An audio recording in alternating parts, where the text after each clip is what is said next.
Hi, this is Phil from SkiTalk.com. We are here in New Hampshire at Fischer's headquarters previewing the 2024-2025 Fischer The Curv Collection. We filmed this about a month and a half before the skis release, so we had everything ready for you. So as soon as the snow hits, we can get this ski on snow and get information out to you for this exciting new early release for 2024-25. I'm here with Brian Landrigan from Fischer. Brian, what's your title here at Fischer? I'm the marketing director for the US, so really setting the brand strategy and working with our sales reps to get the word out about Fischer skis. Yeah. What's really cool is when we started working with Brian at trade show a couple of years ago, Brian approached us and says, we want to start working with you. I started researching my skis on then Pugliese, now SkiTalk, before he started with Fischer. So we have a really good relationship over the course of the years. But Brian, you're really excited about this new collection. And I mean, we have a ski here, which was the RC1 GT, which is extremely popular. And it was one of the reference skis in its category. Yeah. Now that's something, I mean, there's plenty of awards out there, best in show, all that fun stuff. I mean, that stuff is out there, but really what you can't buy is becoming a reference ski, and that's something that is earned. And a ski becoming in that place in the market. And we get that question a lot on the site. Well, how does this ski compare to this ski here? And what we find is, well, if that's a ski that your first point of reference, just get that ski. And that's what happened a lot with that RC1, the 86 GT. It was part of that sales success. Now you created a lot of momentum, and I mean, you've got a big target on your back with that ski, but you keep moving the target and making the skis better. So tell us what's going on with this new collection. Yeah, so as you mentioned, the Curv GT line is going to replace what was the RC line in the US in the past. And what we've done here is upgraded the ski, right? That collection was about 4 years old, so it was time to kind of look at what we could do with technologies, and what we actually looked at was the Curv line. The Curv line is known for hard charging, stability, really precise turns, so we wanted to bring some of that technology into the more, the bulk of the market for piste or carving skis. So what you'll see here is obviously the new branding, some really rich texture details here. So you've got this new structure on the top sheet here, which isn't only visually appealing, it's also going to help durability of the skis over time as well. And then you've got some technology from the Curv series like the Diago fiber. So we brought that in, and that makes the ski really snappy and lively when you get it on snow. We've continued the triple radius technology from the RC1 line into the Curv line. You made an observation about the binding plate. So what we've got here now with the new binding on this, and again, working with that new design, the triple radius, bindings will tend to have a lot of delta, which means the heel is higher than that of the toe. And what happens sometimes is you can get a little off balance on it and pressure the ski in different parts. Neutralizing that a little more gives a little more downward pressure on that, which centers you a little more over the ski. And for that triple radius, it's really key because you've got a longer radius in the forebody, longer radius in the tail, and a little bit shorter radius underfoot. So when you're really pressuring downward on that ski, the ski's a lot quicker across the fall line and snappier. But when you want to relax on the ski, just ease off that a little bit, and that's where those longer true radiuses come into play, which really adds to the versatility of a ski.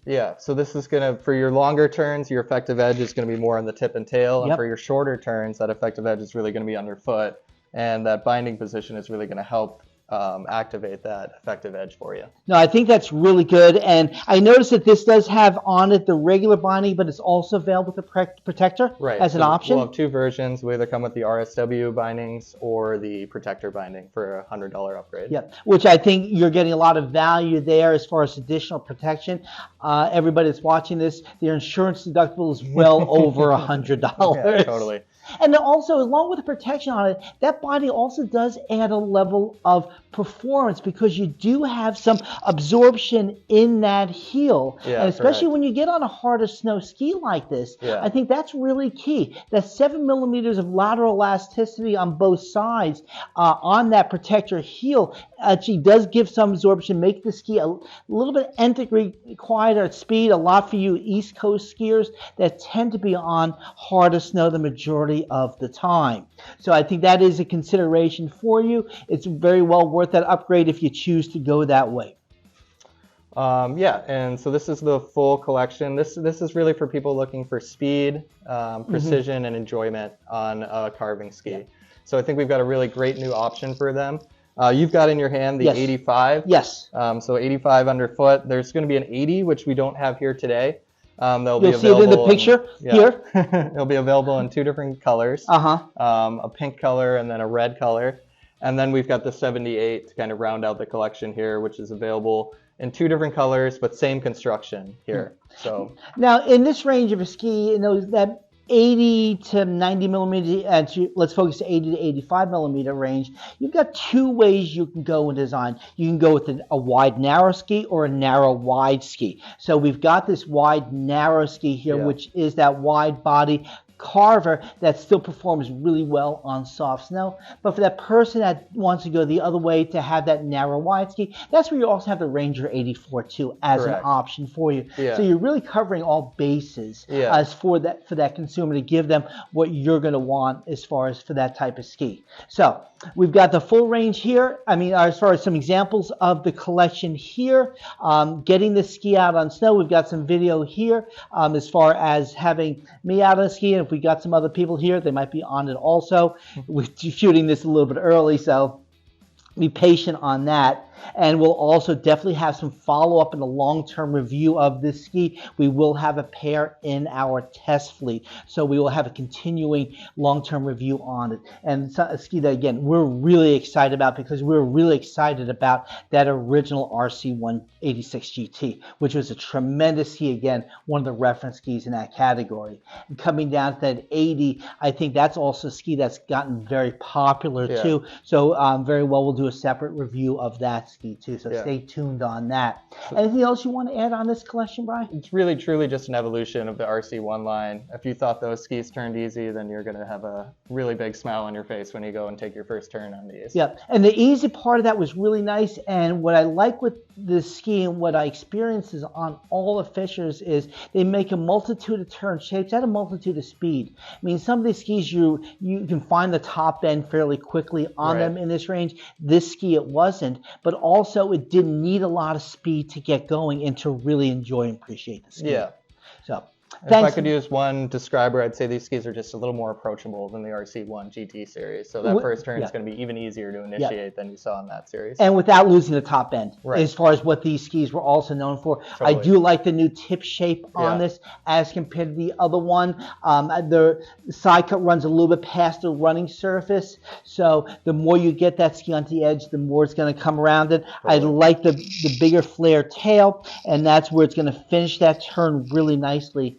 And I like the manufacturers like yourself that have committed to the 3 radius on the longer radius, shorter radius, a longer radius. It really allows that ski to perform really well. Perfect for this category. It really is. I think it works quite well on it. So we've got a review here. These skis are fun because remember, folks, skiing is fun. How's everybody doing? I'm Henry Rivers. And I'm Karen Rivers. And we're with the National Brotherhood of Snow Sports. And we only want to tell you one thing. Skiing is fun. Enjoyable. If you enjoyed this informative video, hit that bell, subscribe so that you'll stay up to date on the new videos, and check out SkiTalk.com for more ski-related content. Also, please follow SkiTalk.com on all of your social media channels. And remember, no matter how still you are, Ben Stiller.